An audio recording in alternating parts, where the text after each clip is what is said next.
Assalamualaikum Sobat Football United, ringan amatiran ala gue.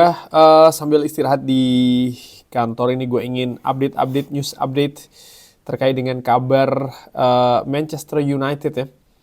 Di pertandingan terakhir Manchester United menurut gue secara gemilang mampu menahan Arsenal.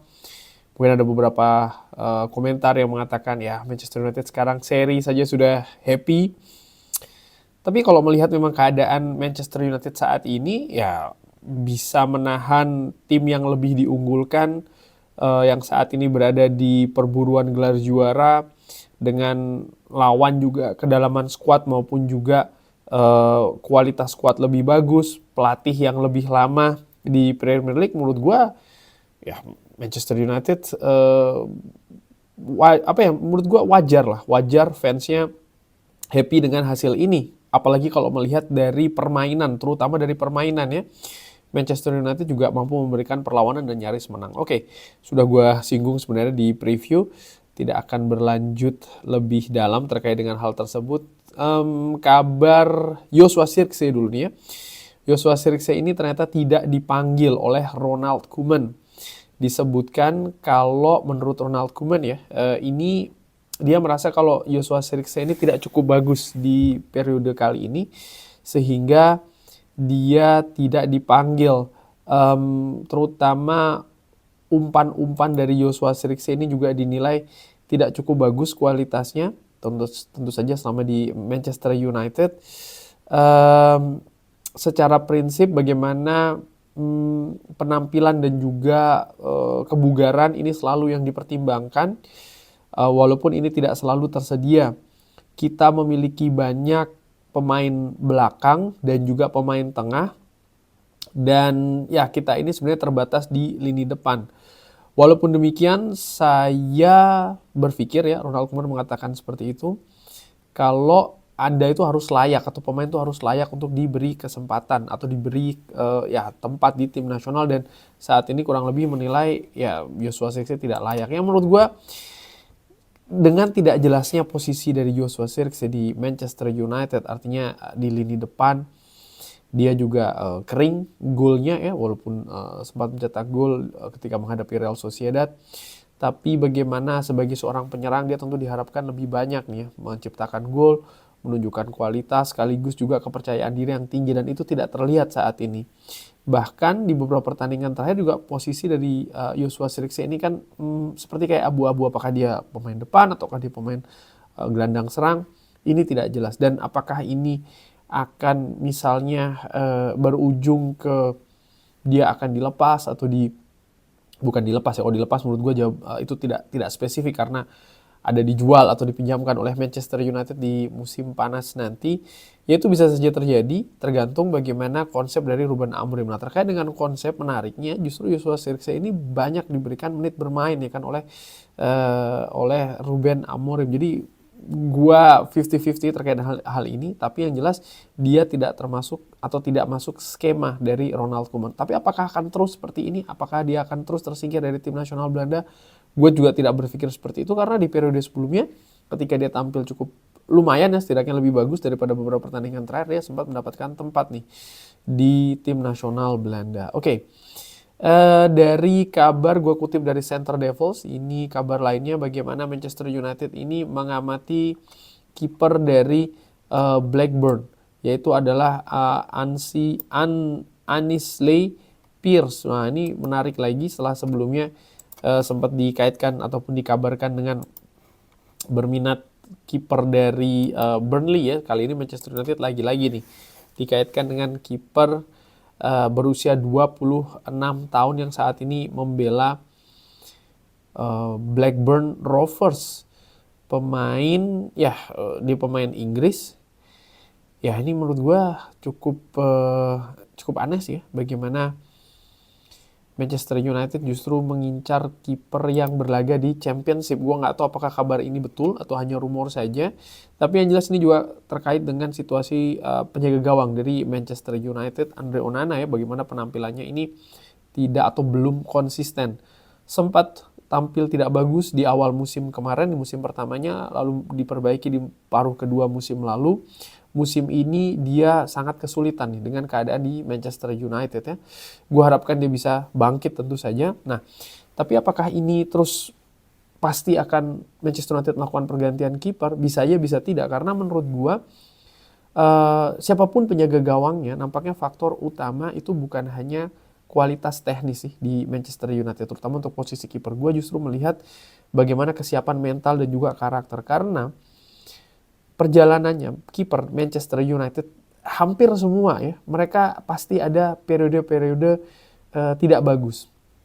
David De Gea pun seperti itu di periode awal, gue ingat bener ya, dia sangat kesulitan. Dan pada saat itu sosok dari Sir Alex Ferguson yang memberikan dalam tanda kutip perlindungan yang bagus bagi David De Gea yang pada saat itu masih muda. Kalau melihat juga bagaimana proses pergantian dari Edwin van de Sar misalnya ya, itu juga tidak pernah mulus dengan David De Gea, dan dari Peter Schmeichel pun juga seperti itu. Ada banyak penjaga gawang selalu berganti-ganti.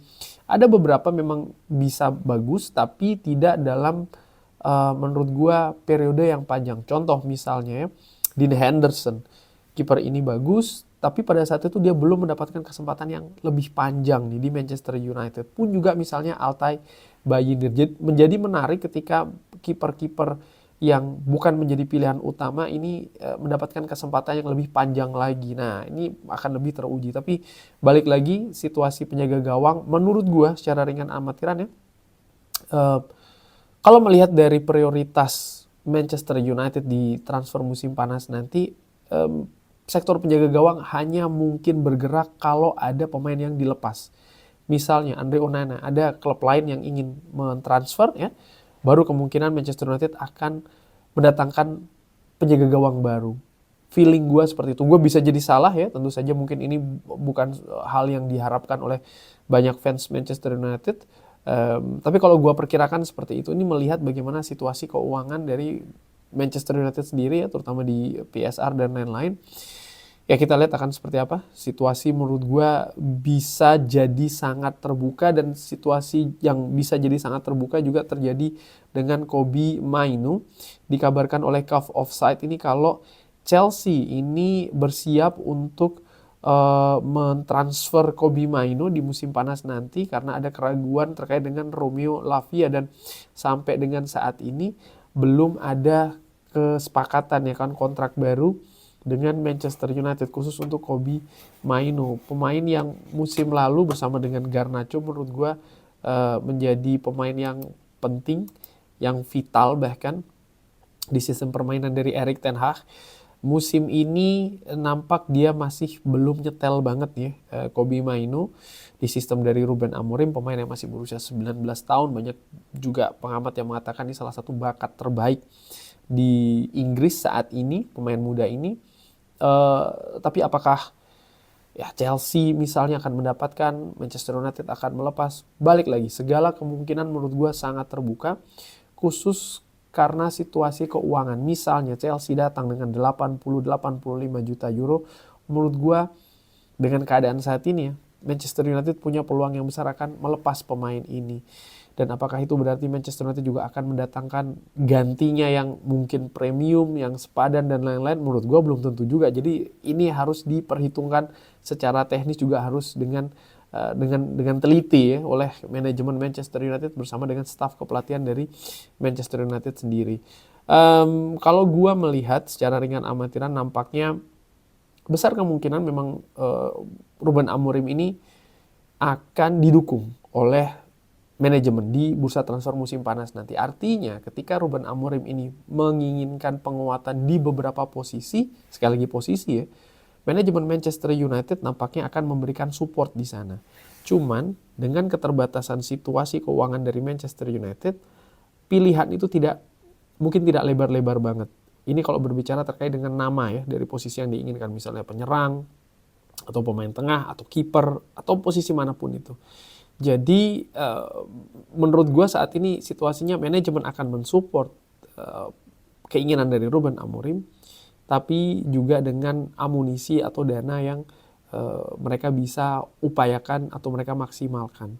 Nah ini menarik, bisa jadi pemain yang datang nanti mungkin bukan nama-nama yang tenar, bukan nama-nama yang premium, bukan nama-nama yang mahal. tapi berupa kombinasi di antara itu semua. Tergantung pemasukan dulu ya dari Manchester United ketika menjual pemainnya. Nah, terkait dengan menjual ini juga sering gue katakan, pemain-pemain yang nampaknya akan diutamakan untuk dijual adalah pemain-pemain yang saat ini tidak berada di Manchester United. Pemain-pemain yang saat ini sedang dipinjamkan. Anthony misalnya, Rashford, Jadon Sancho.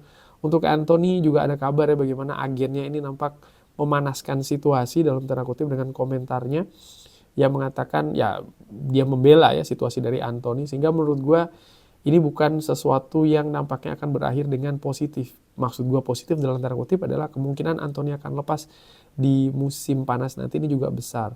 Lalu pemain-pemain yang mungkin diusahakan untuk dilepas oleh Manchester United di beberapa musim panas yang lalu, contohnya Casemiro, ini bisa jadi akan menjadi prioritas juga ya untuk dijual di musim panas nanti.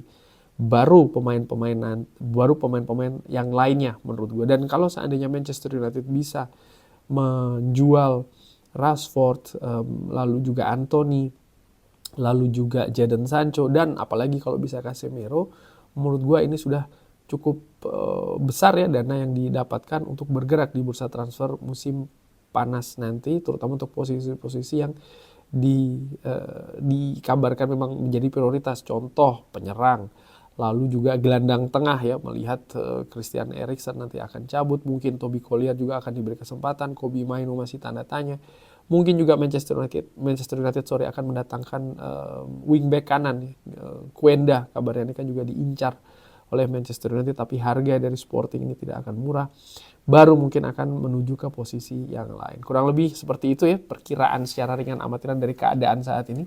Tapi bagaimana menurut Sobat Football United? Seperti biasa silahkan drop di kolom komen. Terima kasih sudah menyaksikan. Jangan lupa like, subscribe, dan juga subscribe. Wassalamualaikum warahmatullahi wabarakatuh. Thank you.